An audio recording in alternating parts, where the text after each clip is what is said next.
So one more addendum or an appendix that I can add to the Advaita philosophy about the absolute uh, um,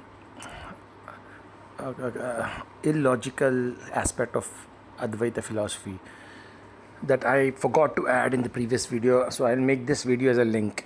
So the point is that as we were already discussing in the Advaita philosophy, there is the one attributeless Brahman who, due to self-induced illusion that doesn't exist, in a sky like Brahman without attributes, somehow an illusory, that which does not exist, an illusion that is created, and that illusion gives rise to self-awareness as multiple individuals, both Ishvara and Jiva. So there is multiple individuals are created due to illusion, and those individuals in Sattva Guna, gunas themselves don't exist actually, but somehow that which does not exist creates, superimposes itself on a part of Brahman, and it creates the concept of Ishvara, and then Sattva-guna, Rajoguna and Tamoguna mixed, when they are superimposed on some other parts of Brahman, so it gives rise to the living entities, the concept of living entities. So it's the one Brahman who thinks himself to be multiple individuals, both Ishvara and the Jivas, due to illusion which does not exist. And the illusion itself that does not exist has three categories: Sattva-guna, Rajoguna, Tamoguna, and it is created, that does not exist, illusion that simply does not exist, that is created from an attributeless Brahman who does not have attributes. And that which does not exist, Maya, has attributes like Sattva-guna, Rajoguna and Tamoguna, different varieties, attributes and stuff like that, and that is created from attributeless Brahman. So all of these things are there, but the biggest problem, that's not the biggest problem. The biggest problem of this entire theory is that this theory definitely recognizes there are two parts of Brahman, because only a part of Brahman is covered by the cloud of Maya. Okay, not all of Brahman is covered. So there's still some part of Brahman that is not covered by Maya, and that is so neutral.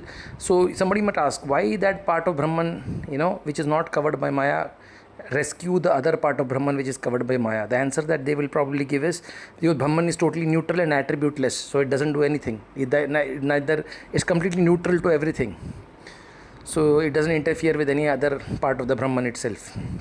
It is that neutral. It doesn't have emotions also, actually it doesn't have cognizance also, so basically it's totally neutral.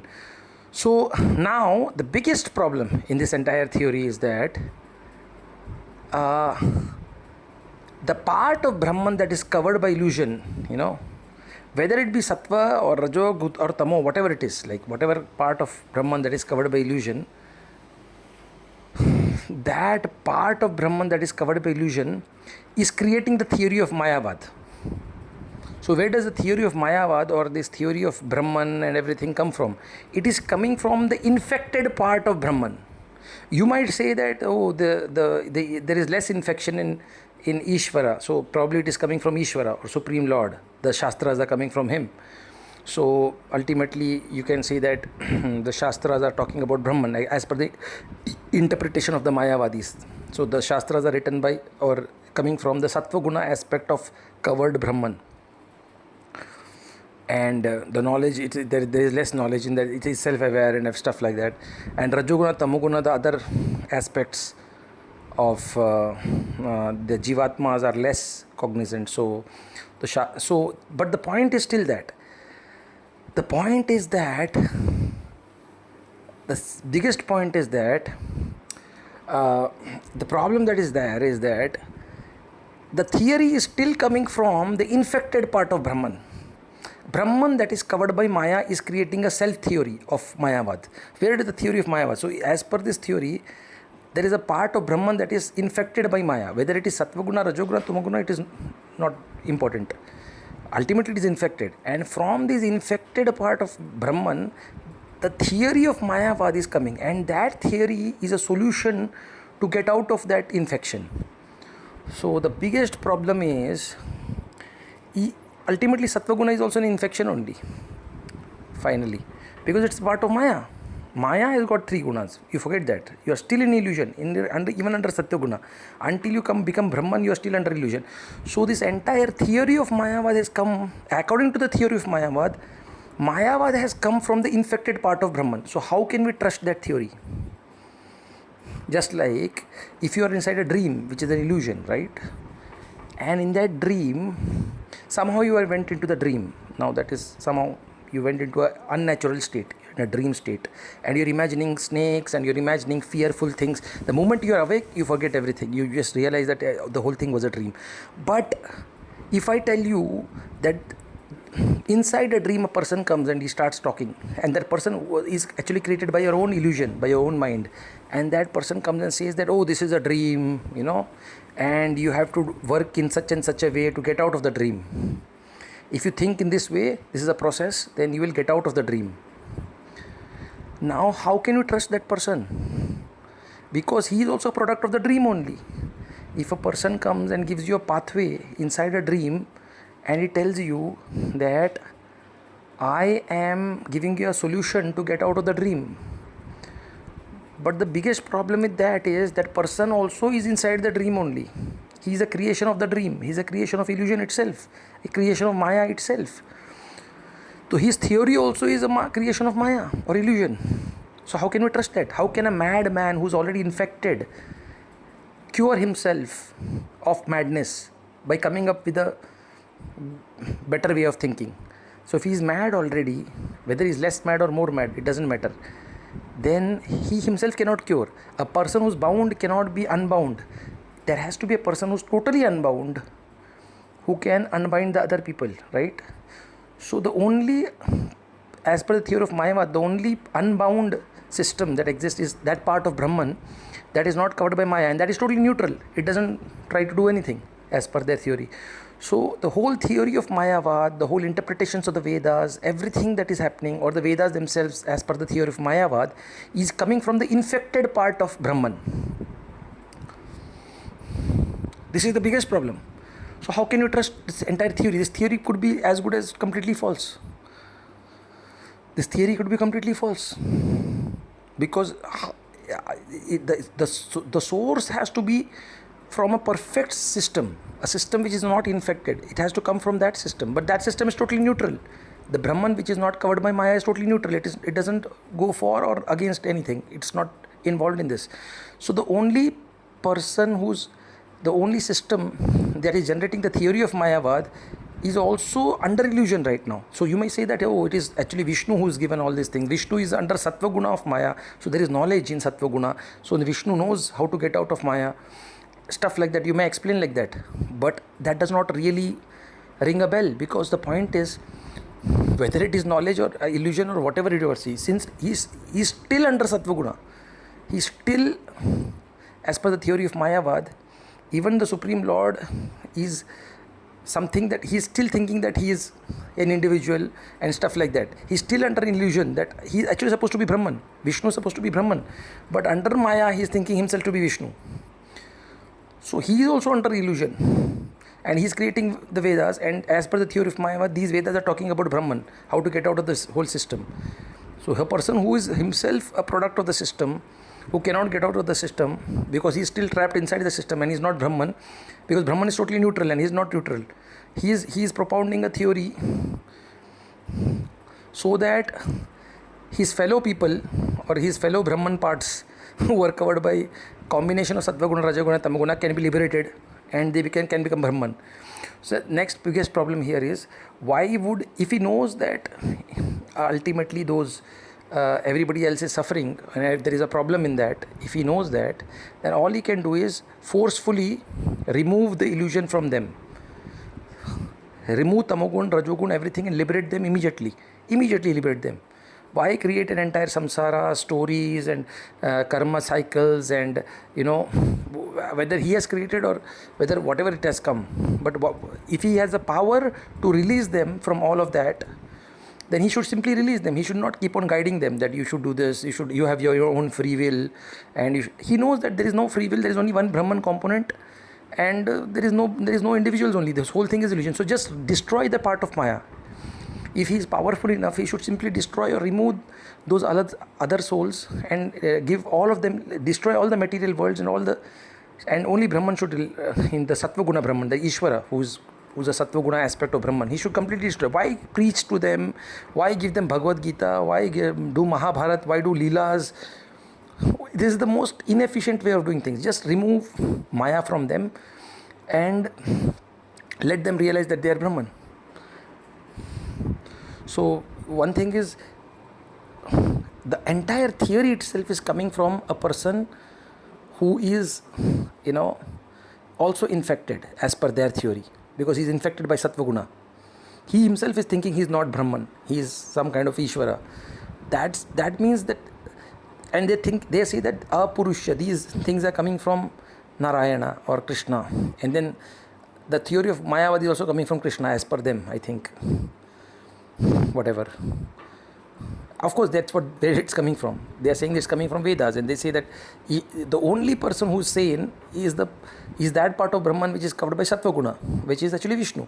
But he himself is under illusion that he is a Vishnu, because ultimately there is only Brahman. There is no self-awareness, self-cognizance, self-individuality, emotions, and Vishnu is doing pastimes after pastimes in the Shastras, enjoying himself, dancing, doing a lot of things. Why all these things? Just stop all the Maya and remove that Maya, whatever it is, clean the Brahman of the Maya and just clean it off. Why all these pastimes and stories and Upanishads and all these things? Nothing has to be done, because ultimately there is only one Brahman. Everything else is illusion, and he knows that is the right thing. So he should just force it upon. There is no question of individuality, nothing. There is only one Brahman. So he should simply force. It's like cleaning himself from water. Like he knows that it's only one person exists. So why give different people individuality and options and theories and stories and shastras? Just destroy all of Maya and just make them all into Brahman. That's how it should have been.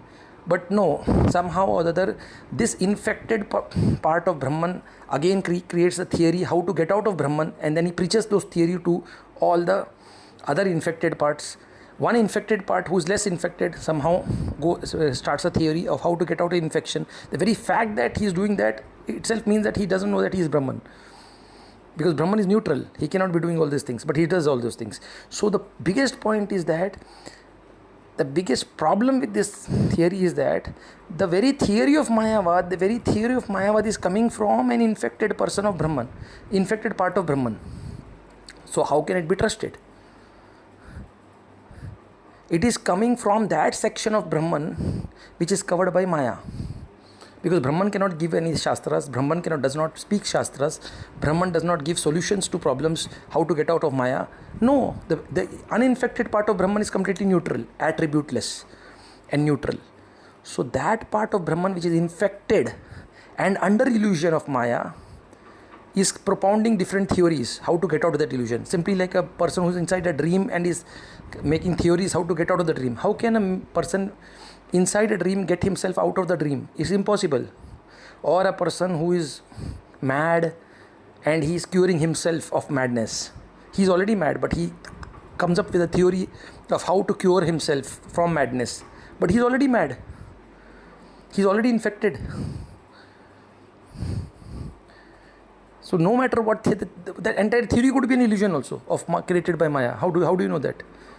The entire theory of Mayavad itself could be completely illusionary. That means how can we trust you, whereas you yourself say that we are all mad, we are all under illusion, and this theory also come from illusion only. Your theory of Mayavad has come from illusion, from that part of Brahman which is infected. And you are saying that by doing some, focusing something and you will get out of this. But once you get out, then you cannot come in because you realize you are Brahmin, then it's finished. So how can we, the entire theory itself has the basis of the theory itself is that, I'm a fool or I'm a madman, we are all mad people, and now we'll cure ourselves of madness because I'm saying that. How can you trust a madman who is infected or a person who is completely crazy, who's illusioned under Maya, and he's inside Maya, and he's coming up with a theory of getting out of Maya? And the Mayavadis basically are totally under the three gunas, they say, because only Vishnu is beyond Paro Avyaktat, beyond all these things. So, if that part of the Lord, first of all, they themselves say Vishnu is Nirguna, Nirguna, Nirguna, and then they say that Vishnu is from Sattva Guna. Actually, he is beyond Sattva Guna. They have, Lord Shankaracharya has said that, but no. They will say he is still a part of Maya, which is covered by Sattva Guna, gives rise to Ishvara. That is Vishnu. So the whole concept, it's self-contradictory in so many places. And then the very fact is, if we accept that theory itself, that will be self-paradoxical, in the sense, it would be like saying that the Mayavad theory says that there is the part of Brahman which is covered by Maya, and we Mayavadis are mad people, like basically we are under illusion, all of us, and we are trying to get out of the illusion, and we under illusion have created a system to get out of illusion.